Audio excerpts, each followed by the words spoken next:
On se retrouve donc pour cette revue de presse de l'économie.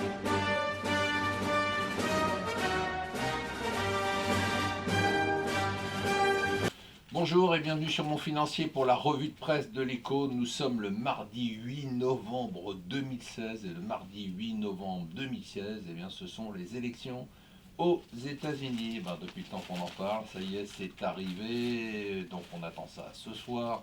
On va suivre, pas moi parce que moi je vais dormir, et vous allez suivre donc les résultats. On devrait en savoir plus. Si c'est très serré, il faudra attendre demain matin. Si par contre les swing states comme la Floride, comme l'Ohio tombent d'un côté ou de l'autre, eh bien probablement que les jeux seront faits au petit matin français, heure de Paris. Donc en tout cas, ce qui est certain, ce que nous dit Financial Times, c'est que les marchés, eux, ils n'ont plus aucun doute. Alors ils n'ont pas été brûlés par le Brexit.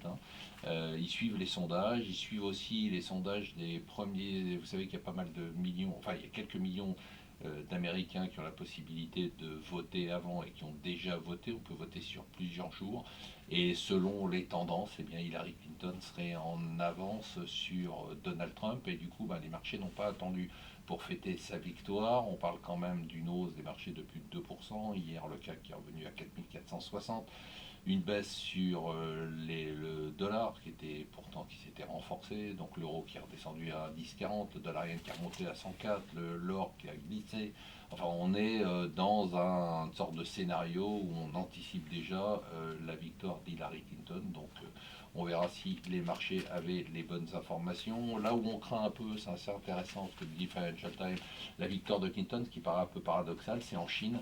Bon, bien sûr, en Chine, on a peur de Trump pour la partie géopolitique, mais pour la partie financière, on a peur de Clinton, parce que qui dit Clinton dit probablement hausse du dollar, qui dit hausse du dollar dit aussi qui dit Clinton dit aussi hausse des taux d'intérêt et donc baisse du yuan. Alors la baisse du yuan, c'est une bonne affaire pour la Chine à condition que cette baisse soit contrôlée. Si elle devient trop importante, et bien du coup il y a une défiance vis-à-vis de la Chine. Du coup la Chine est obligée d'intervenir quasiment tous les jours, et on la sait comment, parce qu'on voit les réserves de change chinoises qui ont diminué de 45 milliards rien que pour le mois qui vient de passer. Donc on n'a plus que 3100 milliards. Alors on me dirait c'est pas mal, j'aimerais bien les avoir vous aussi, mais c'est quand même une chute brutale des réserves. Alors puisqu'on parle de ce que vous avez, de ce que j'ai, il y a le tableau sur le patrimoine des Français, le rapport sur le patrimoine des Français publié par l'INSEE qui est passionnant, vraiment passionnant.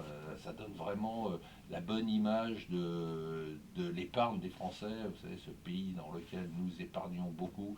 Eh bien, les chiffres sont quand même assez spectaculaires, parce que le patrimoine moyen d'un ménage français, c'est 248 000 euros. C'est pas bas, et contrairement à ce qu'on peut imaginer, c'est relativement bien réparti. Alors bien sûr, 10% des plus aisés concentrent 50% du patrimoine, mais on a une baisse des inégalités, contrairement à tout ce qu'on lit, tout ce qu'on écrit, tout ce qu'on voit, tout ce qu'on nous raconte toute la journée. Eh bien, les inégalités ont diminué en France, avec une part des 1% qui a diminué de 1,1% les plus riches, qui a diminué de 1,5%. Pas de surprise par contre, il vaut mieux faire partie d'une profession libérale, parce que vous aurez un patrimoine moyen qui est plutôt autour de 400 000 euros, que d'être ouvrier non qualifié, parce que là votre patrimoine sera de 14 200 euros. Pas de surprise non plus, plus on est vieux, plus on a un patrimoine important, ça commence à baisser comme tout le reste à partir de 70 ans. Voilà, à lire et à décortiquer, car c'est vraiment passionnant. Bien évidemment, le dernier point, c'est l'immobilier, 61% du patrimoine des Français en immobilier, donc là c'est pas une surprise.